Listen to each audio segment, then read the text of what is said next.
1996, I got a job in Sandy, and the office was on the 74th floor of World Trade Center 2, which is also referred to as the South Tower.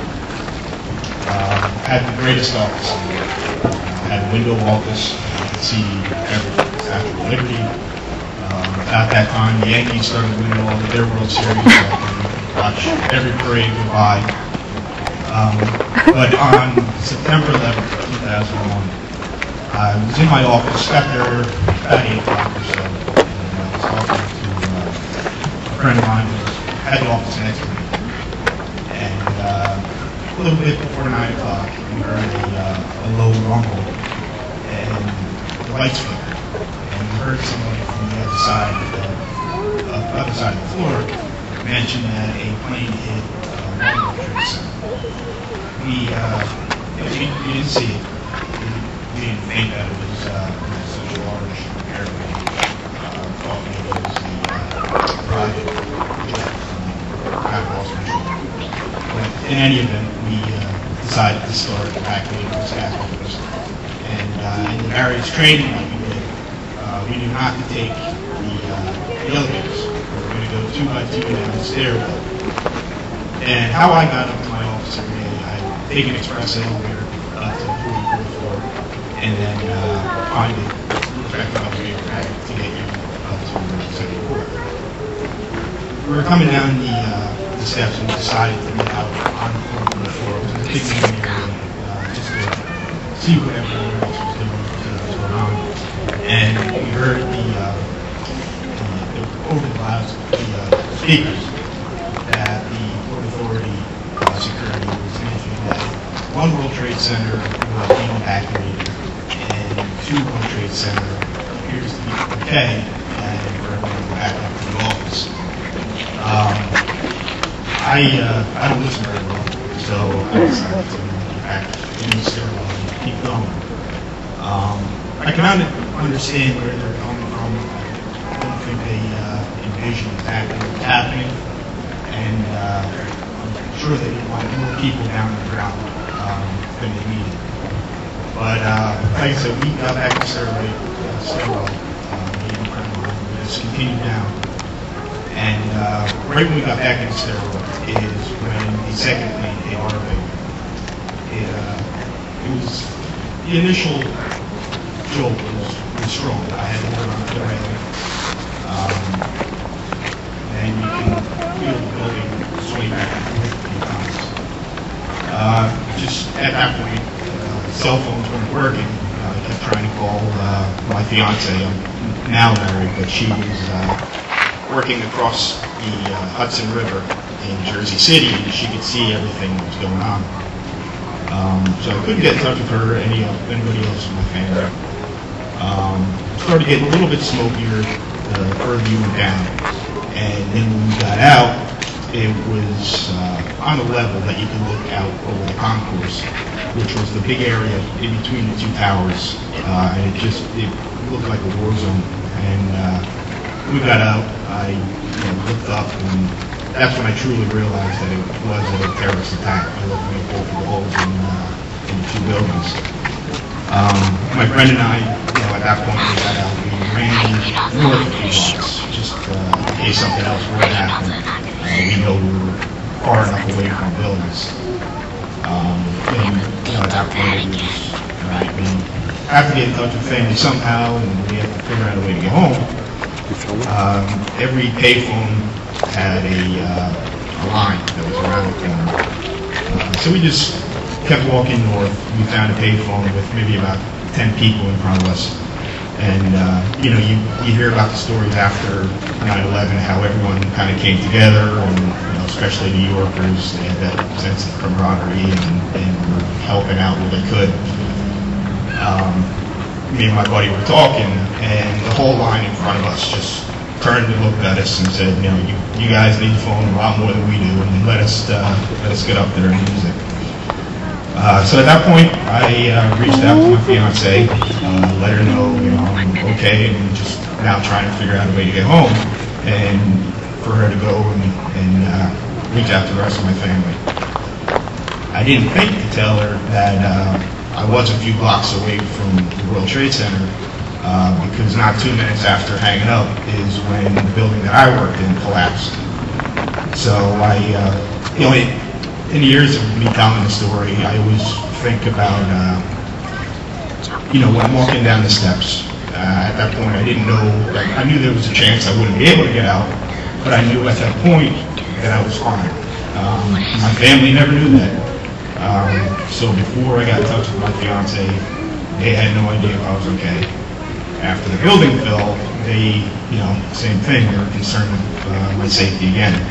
And it was probably a good another 4 hours or so before I was able to reach out to them again. So I've always said that they probably had a harder day than I did myself. Bridges were shut down, trains weren't working, but we did hear that the ferries were running out of Chelsea Pier. So I just probably walked from the World Trade Center up there, probably a good 40 blocks, waited a couple hours in line, got on a ferry, and right when we were heading out to Hoboken, my cell phone started working again. Called my fiance, who was still waiting at work, and I said, I'm going to go to Hoboken, can you meet me there? But all the streets were blocked off, she couldn't get anywhere closer to the water. So that meant just some more walking from Hoboken to her office in Jersey City. But it was nice when we got off the ferry in Hoboken. The first responders there were amazing. Police, fire, EMS were everywhere, helping out. Just giving everybody water. They wouldn't let you go until they checked all your heart rate, your blood pressure, and cleaned you up if you needed that. So from there, like I said, walked to her office in Jersey City, and then probably I got home that night maybe about 8 o'clock, I guess. During that day, I had a lot of time to think, and I wanted to make it a point that what happened wasn't going to change me. I was going to keep doing the things I wanted to do. I have responsibilities, so I was going to keep moving forward with them. So on the 12th, started reaching out to staff members, co-workers, and the immediate department that I worked with had about 70 people, and all of them were okay. So that day also, myself, my director, and 2 of our systems guys decided that we're going to go to our contingency site, which was, of course, in Lower Manhattan on the 13th. So 13th, I took my normal commute. The patch train was empty. Got into Manhattan and it was empty. It was a real eerie feeling. But we were able to get back to work, got all of our systems up and running, and we were ready to process trades before the New York Stock Exchange was. Then found some office space that we were able to move into in Jersey City, and I worked there until 2005, which is then when I moved down here. Anytime I tell this story, it's interesting. A lot of the people, let me know where they were at the time, and you hear a lot of interesting stories. There are 2 in particular where they really stand out to me, and both of them, it kind of gives you a good idea of what our country's about and what Americans about. One of them is a chief of police from a city out in Ohio. On the 6-month anniversary of September 11th, he sent me an email, and he said that after the attacks, him and a couple of his guys went to Ground Zero to help out with the recovery efforts. And while they were there, they found my business card. And it was strange. I never, really considered myself any different than anybody else. But these guys were telling me that anytime they got tired or they wanted to work through the clock, they used my name as motivation to them. And I just thought that was real special. The other individual is a guy by the name of Rick Rescorla, big military guy, always fascinated with the United States. He fought a couple of wars for England and then came over to fight with us in Vietnam, and then also became a U.S. citizen. Very well documented. He has a book written about him. A lot of awards and honors for his bravery and his leadership skills. And he was also, after that, head of security for Morgan Stanley. And he, I guess you say, he kind of predicted what could happen to the World Trade Center. He knew, and brought it to the attention, that it's not hard to get a truck bomb underneath in the basement. And then in '93, that's what happened. And he kind of said it could also, it wouldn't be too hard for a plane to hit the buildings either. And in 1993, he was the last person out of the building. He made sure that every Morgan Stanley employee got out. He made sure that everybody else got out, and he stayed with the firefighters to help them as much as he could as well. The unfortunate thing is he tried doing the same thing on September 11th. We had over 3,000 employees. Morgan Stanley was the biggest tenant of the World Trade Center, and we lost, I think it's 6 total, and he was one of them. He would not leave until everybody else was out, and